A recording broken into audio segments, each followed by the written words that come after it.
Kidlat News Updates. Mga balita ngayon, 5 dating NPA nagbalik loob sa Masbate, ilang armas at pampasabog kasabay na isinuko.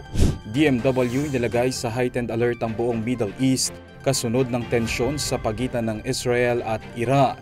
Death toll sa India plane crash umakyat na sa 270 na. Ako po si Cesar Soriano para ihatid ang mga nangunang balita sa buong kapuluan. Ngayon, 5 rebelde ang formal na sumuko sa gobyerno sa Baleno, Masbate, kamakailan.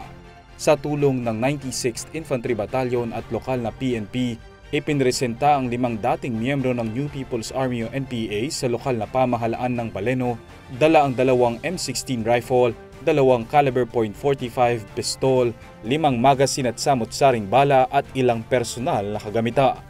Saad ng isa sa mga sumuko, nagtulak sa kanila na magbalik loob ay ang hirap at pagod sa pagtatago sa kabunduka, lalo na nang maranasan ang pagtatago habang iniinda ang karamdama. Makatatanggap ng tulong mula sa batalyon at lokal na pamahalaan ng mga rebelde para sa kanilang pagsisimulang muli.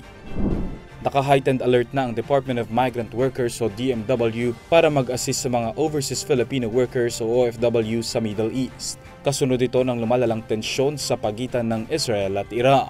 Sa isang advisory, pinaalalahanan ng ahensya ang lahat ng OFW sa 2 nasabing bansa na manatili muna sa loob ng kanilang tahanan at patuloy na mag-ingat.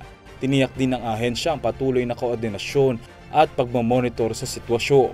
Kahapon nang makailang beses na nagkapalitan ng airstrike ang Israel at Iraq, matapos maglunsad ang Israel ng pinakamalaking opensiba nito sa kanilang matagal ng kaaway na bansa para pigilan ang pagde-develop nito ng nuclear weapon. Saad ng Iran, itinuturing nilang declaration of war ang malawakang strikes ng Israel sa kanilang military at nuclear facilities na ikinasawi ng kanilang matataas na lider ng militar.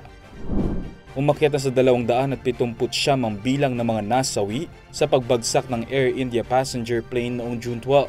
Ayon sa isang police source, 279 na labi na ang narecover mula sa crash site sa Ahmedabad.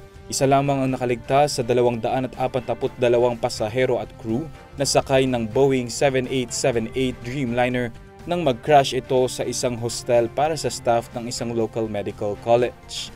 Kabilang dito ang 169 na Indiano, 53 Briton, 7 Portuguese, 1 Canadian, habang 12 ang crew members ng eroplano.